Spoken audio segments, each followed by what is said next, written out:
حضور نے ارشاد فرمایا کہ انا محمد صلی اللہ علیہ وسلم، انا احمد، انا ماہی، میں محمد ہوں، میں احمد ہوں، میں ماہی ہوں۔ ماہی کا معنی فرمایا جس سے کفر مٹتا ہے۔ میں حاشر ہوں، قیامت کے دن حشر میرے قدموں پہ ہوگا۔ پھر ارشاد فرمایا انا العاقب، میں عاقب ہوں، اور پھر اس کی خود ہی تشریح فرمائی عاقب وہ ہوتا ہے جس کے بعد کوئی نبی نہیں ہوتا۔ آخر بھی وہی ہے، اول بھی وہی ہے۔ حضرت جابر رضی اللہ تعالیٰ عنہ نے حضور سے سوال کیا متی وجبت لک النبوۃ، آپ کو نبوت کب ملی؟ تو حضور نے اس کا جواب کیا دیا، کنت نبیا وآدم بین الماء والطین، میں اس وقت بھی نبی تھا جب آدم علیہ السلام کا خمیر تیار ہو رہا تھا۔ وہ مٹی اور پانی کے درمیانی مراحل میں تھے کہ میرے سر پہ نبوت کا تاج سجا ہوا تھا۔ اپنے وصف حضور نے خود بیان کیے، اور یہ حضور کا حق ہے، چونکہ حضور علیہ السلام سے پیار کرنا، حضور کی عظمتوں کو ماننا، حضور کی رفتوں کا اقرار کرنا، یہ تقاضۂ دین ہے۔ اس لیے حضور اس کو بیان کرنے پہ مامور ہیں، اس لیے بیان کرتے ہیں انا محمد، میں محمد ہوں۔ اور محمد کیا ہوتا ہے؟ یہ حمد سے ہے، حمد تعریف کو کہتے ہیں، خوبی بیان کرنے کو۔ تو محمد کا معنی ہوا الذی یحمد حمدا بعد حمد، چونکہ یہ باب تفعیل ہے۔ اور طلباء سے پوچھئے جو کم از کم خاصیت ابواب پڑھ چکے ہیں، وہ جانتے ہیں کہ تفعیل کے خواص میں سے ہے کہ وہ کثرت ماخذ چاہتا ہے۔ تحمید، کثرت حمد، صرف یصرف کا معنی پھرنا ہے، صرف یصرف تصریف کا معنی خوب پھرنا ہے۔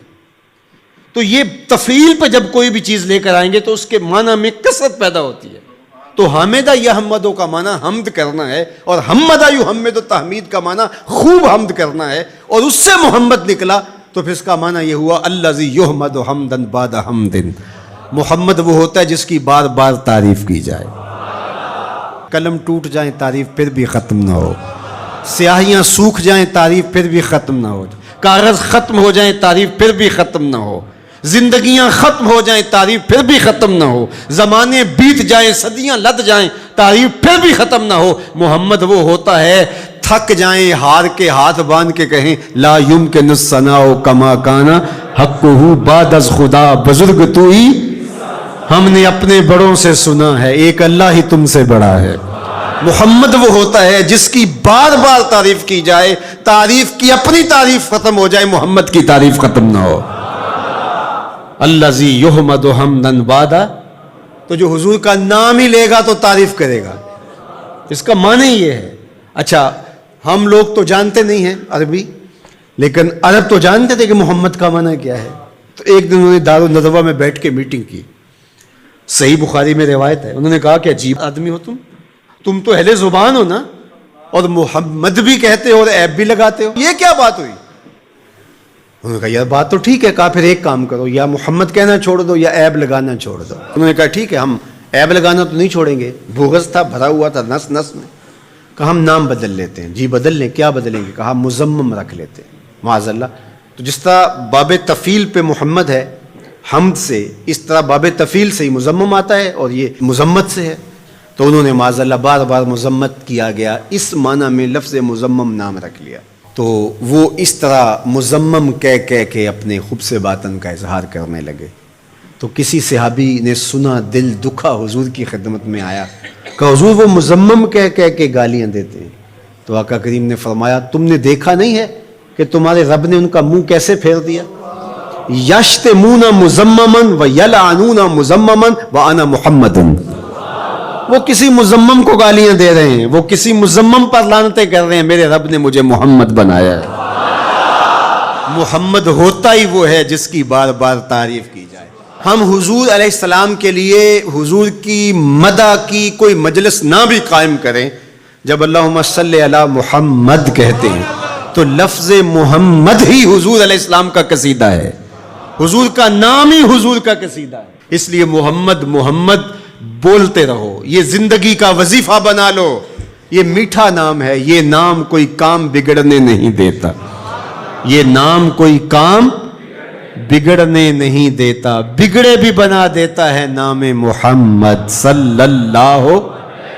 کتنا میٹھا نام ہے، کتنا دل آویز نام ہے، اللہ اکبر۔ تو جب محمد کہیں تو یہ تعریف ہوتی چلی جاتی ہے۔ تو کہا اللہ نے ان کے منہوں کو کیسے پھیر دیا، وہ کسی مزمم کو گالیاں دے رہے ہیں، میرے رب نے مجھے محمد بنایا ہے، مزمم کوئی اور ہوگا، میں تو محمد ہوں صلی اللہ۔